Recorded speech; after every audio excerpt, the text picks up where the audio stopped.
I'm Catel Le Goulven, and this is Mission to Change. The show where I hear from people who turn business into a force for good and learn about their journey to make it happen.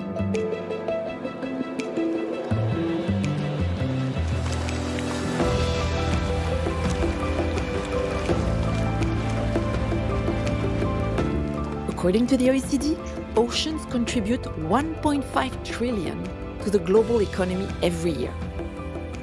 Healthy oceans and coastal ecosystems are crucial for our own health and lives. They give us food, and they can help us mitigate climate change, for instance. Today, the health of our oceans is at risk. The damage to coral reefs, wild fisheries, and aquaculture by the process of ocean acidification alone is projected to cost us more than $300 billion per year. As early as the year 2050, entire countries are forecast to disappear into the ocean due to climate change and the loss of coastal habitat. In this episode, I chat with Dr. Megan Morikawa, the Global Director of Sustainability at Iberostar Group, a luxury hotel chain with over 120 hotels across the globe. Megan is on a mission to make tourism work for the ocean. So my name is Dr. Megan Morikawa, and I work for Iberostar Group, leading our Wave of Change movement with a strong commitment to protecting and restoring the oceans and the places where we operate. Iberostar is a family-owned multinational tourism group founded in 1956 by the Fluxa family in Palma de Mallorca. 3 years ago, the group launched the Wave of Change movement, a commitment to lead responsible tourism. That is, a tourism that protects and restores the biodiversity of the oceans. 80% of Iberostar's hotels are on the coastline, and most of their 8 million annual customers visit coastal resorts. So for Iberostar, healthy oceans means healthy business. Megan joined Iberostar from academia, where she explored how science could help fight climate change and biodiversity loss in the oceans. I think it's hard for even those, we talk about younger generations, and I know I'm in a range in between, but I think it's hard for us to grow up in the 21st century without realizing the impact that humans have on the planet and understanding that it is both in our power to make that scale of impact and destruction, but also make that scale of hopeful change as well. So I was always driven by looking for ways in which science could help us solve bottlenecks for solutions for climate change and biodiversity loss. Megan has a PhD in marine biology from Stanford University. Her research focuses on coral reef protection and regeneration. Coral reefs, known as the rainforest of the ocean, support over 25% of marine biodiversity. They also provide 1 billion people with many ecosystem services, such as fish production, sources of medicine, and coastal protection. A healthy coral reef can absorb 97% of a wave's energy, playing a very important role in shielding coastlines from aggressive erosion. Coral reefs are such a small portion of the planet, less than 3% of the Earth's total surface, yet they provide coastal protection to millions of people around the world, primary source of habitat for fish that provide protein for millions to billions of people around the world. And they're also just such an incredible cultural heritage for so many islands that depend on these ecosystems. And so it's our canary in the coal mine for climate change. The UN Environment Programme estimates that up to 50% of the world's coral reefs have been destroyed already, and that another 60% are under threat. Had been working on how we could best restore coral reefs that were more resilient to climate change, and doing a lot of this work in the Pacific, in American Samoa and in Palau.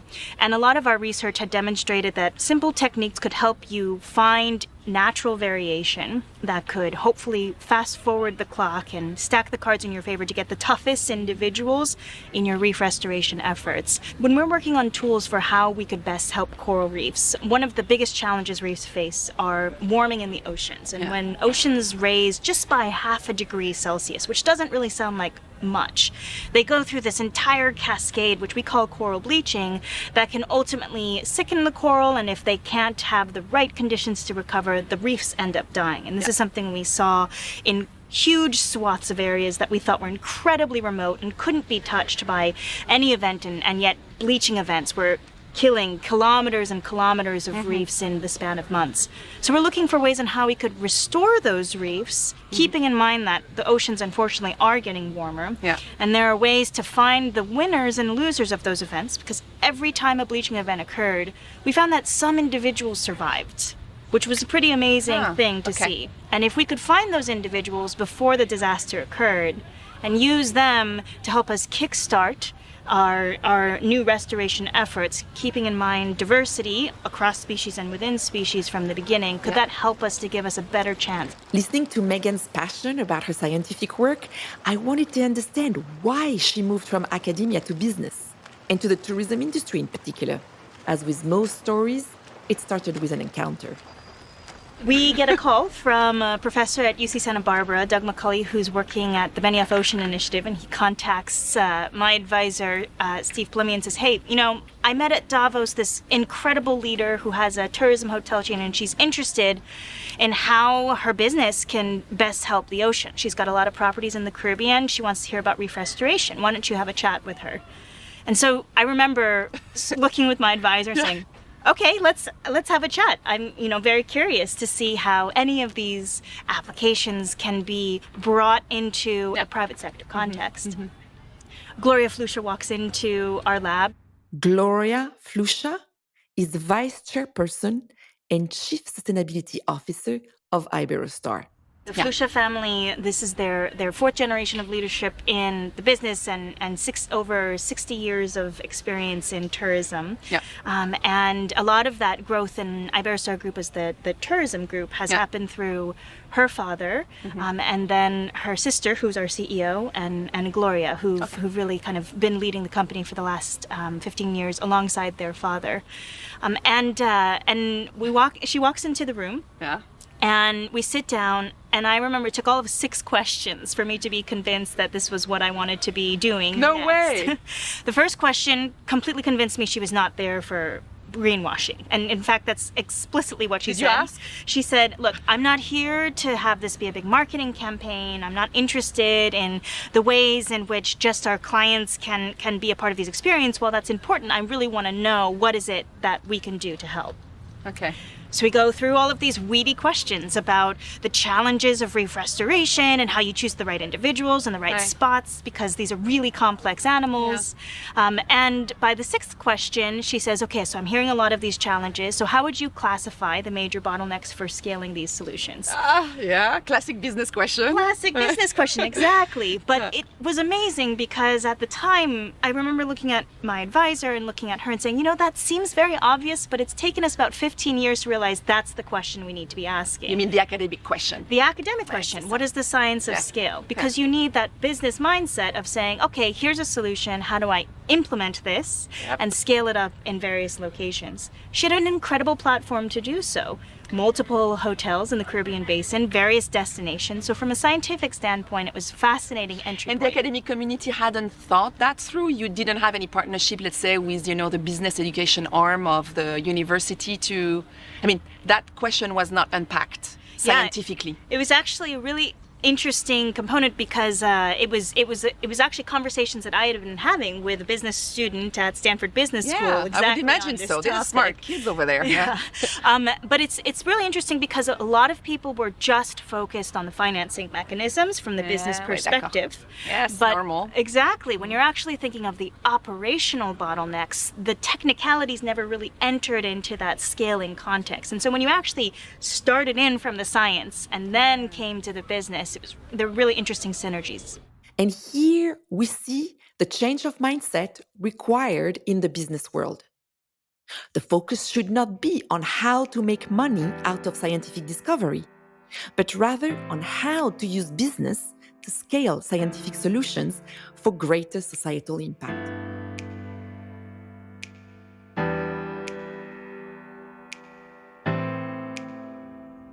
Super interesting. So you said, can I work with you?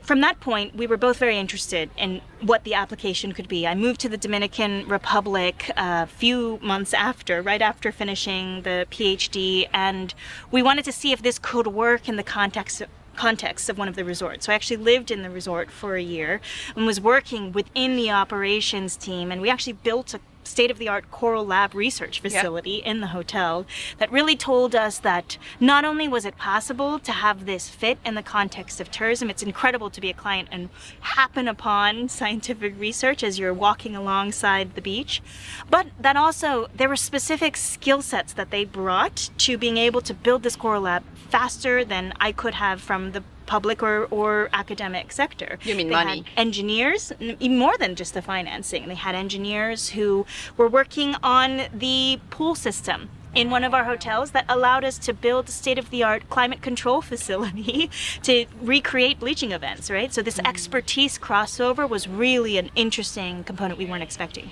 So tell me about waves of change and what that means. And in particular, what I'm interested in is for you to explain how these conservation efforts were embedded through waves of change within the business model here. Yeah, so Wave of Change started as a commitment to moving beyond single-use plastics and to this coral program in the Dominican Republic. D'accord. And it was phenomenal because it was through Gloria's growth in understanding and becoming even more passionate every day about these topics that it grew into what it is today. I remember she came back to me 6 months after we started and said, coral restoration is great, but you can't do restoration without protection and without all of these other, so it needs to be coral conservation. I said, you're absolutely right. She comes back 6 months later and says, corals are just one ecosystem. It needs to be within the context of the entire and the entire broader ecosystem. And so we moved this to coastal health, and this evolution occurred in each of our pillars. And so our Wave of Change movement today is a commitment in 3 pillars: circular economy, responsible consumption of seafood, and coastal health. But in the beginning of 2020, we realized that those pillars were not enough and we needed them to be entrenched in strategic, quantitative, time-bound goals. Right. So in the beginning of 2020, we launched what we call our 5 long-term commitments to 2030, which are trenched in circular economy, that we will remove all single-use plastics from our operations, which we actually did last year amidst pandemic. Congrats, I saw that. Thank you. To send no waste to landfill across all of our operations by 2025 and to reach carbon neutrality by 2030. The second, that we will have 100% responsible sourcing in our seafood by 2025. The third, that all ecosystems will be in improving ecological health alongside profitable tourism in the places we operate. This is the biodiversity component. The fourth, that clients will recognize this and have it be a major driver for choosing Iberostar, and the fifth, that we're leading the sector and inspiring others in the sector to take action. With such a large company, spanning different countries and continents, the challenge lies in integrating these efforts across all positions and all locations.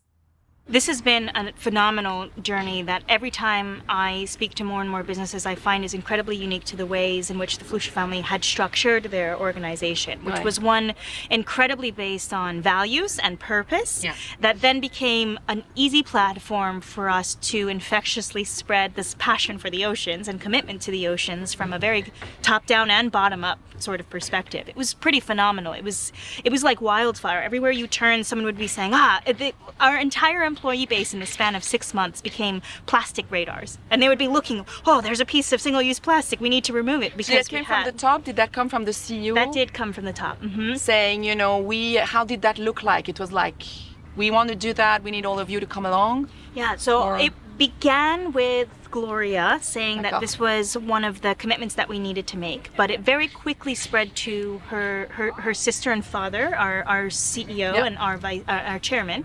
But what was phenomenal to me was that then also immediately spread to our executive committee. So our chief resources officer, our chief human resources officer, our chief operating officer were some of the first ones to really say, we do a risk assessment every year to look at what are the major risk threats external to the company that our assets face. And in the Americas, for the past 3 years consistently, we have found that exposure to extreme weather events and climate change has come out as the top risk of our properties in the Americas. So that A, demonstrates an understanding of the impacts of climate change, but B, the executive committee are the risk holders of that responsibility.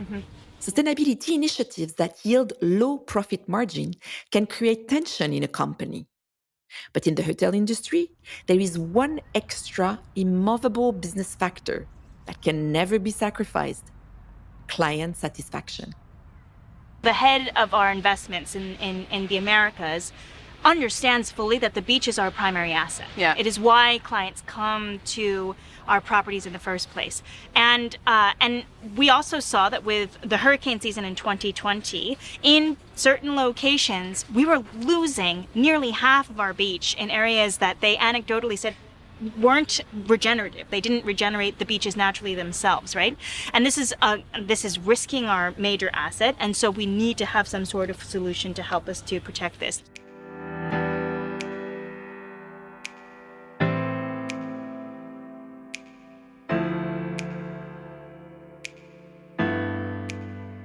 The wave of change movement has grown within Iberostar since 2018. It opened 3 additional coral nurseries.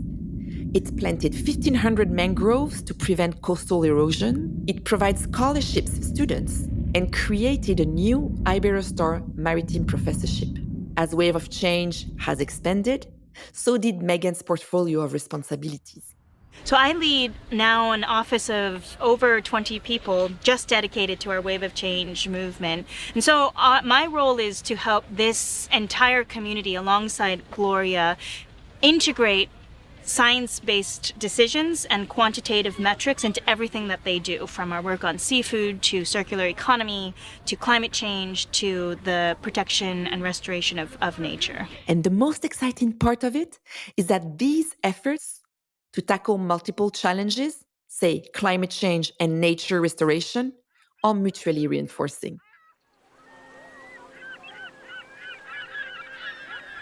So climate change can be a very difficult challenge to kind of visibly see, right? It deals in a lot of intangibles in many aspects. And especially if your business is not really depending on a destination or a specific asset that also relies on nature, it can be very distant, the concept.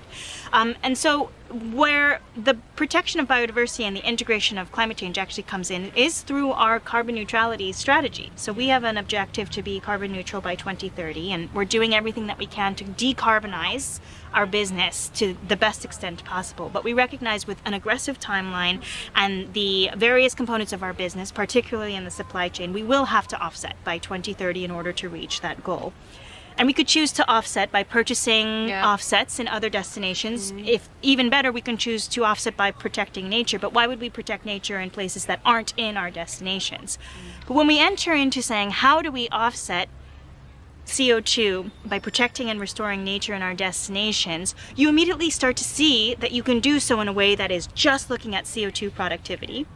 Or you can do so in a way that also has biodiversity goals in mind, and that when you bring in these nature-based solutions and you set it within the nature-based solutions context, you start to solve for multiple problems at once, like water security, food security, and then of course local resilience and adaptation as well from extreme weather events. And all of these things combined demonstrate that when you are in the destination and you depend on the destination, it was quite easy for us to integrate biodiversity into that same climate strategy. So if I hear you correctly, it seems that what you're saying is that biodiversity protection is a solution to climate change. Is that correct? We've found that biodiversity protection and climate change mitigation were intertwined, but that they're not always necessarily linear, and you need to make decisions about perhaps reducing your productivity and CO2 sequestration in order to ensure that there's also appropriate diversity that's respecting local endemic species, that's in line with the protection and increase in biodiversity and nature.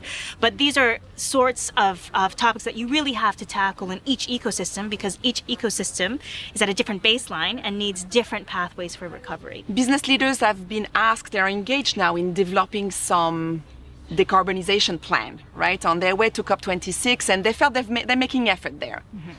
And now we're coming and say, hey, let's not forget biodiversity. You also need to make an effort here. So what would you say to these business leaders who are now asking to do even more, so that it doesn't seem like an unreachable additional ask? I would say, is this really a priority for you?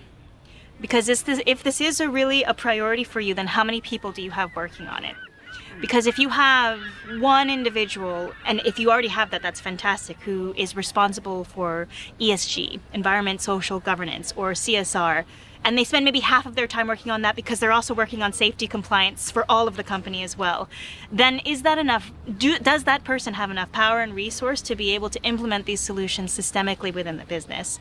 What we found at Iberostar is that the ideas could come very easily and fluidly, in that we had a lot of strategy recommendation and guidelines throughout the world, but the actual people that we needed to implement and make that operational was an area that we needed to both transform those in leadership positions and bring in expertise externally, so that if people are really serious about it, they probably need to consider growing the teams to be able to see how this integrates across all of their business decision processes.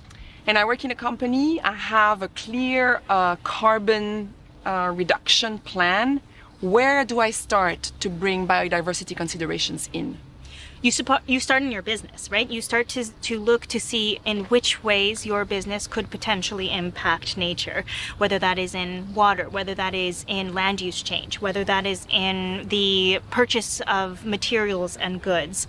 Because every business is going to have a different relationship to nature, and it's going to be most scalable when it makes sense within your business context. You can justify why it is that you're working on this. For example, Coca-Cola is working on water because they are using water as their main resource for the product, and so they're looking at water regeneration as a part of that process. And these are the sorts of examples. If you start there, and there's all sorts of incredible NGOs that can help businesses to understand what the impacts of their business are on nature, then you can start to say, okay, well, how does this fit within our company's purpose, right? How does this fit within my ability to say, this is what we're about, this is what we're doing, and then start to think about the actual projects that you can then implement to start working on reversing some of those impacts. Any final words or piece of advice on, let's say, young manager in the MBA classes? Go make friends with scientists?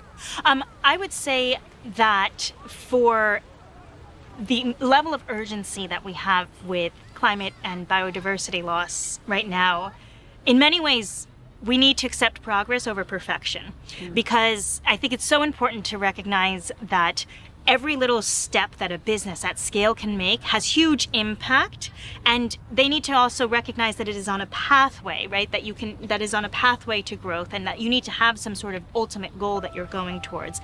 But it can be incredibly paralyzing to look at all of the ways in which a business should be working on diversity and inclusion, on biodiversity loss, on climate change, on resource use, supply chain, equity. And it is really challenging to know where to start, but I would recommend starting in one concrete area and trying to see how it fits within your business context, and then working along to see how you can iteratively continue to increase what your business or what your organization is doing.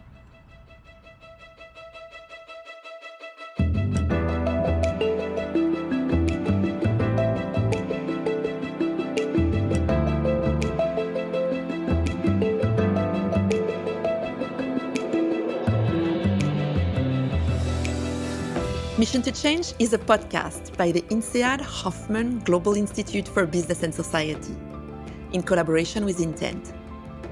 Created and produced by Human Humans. Original music, sound design, and mixing by Palomino. Special thanks to Isabel Stark, Maria Latorre. For more, you can go to insead.edu/mission to change.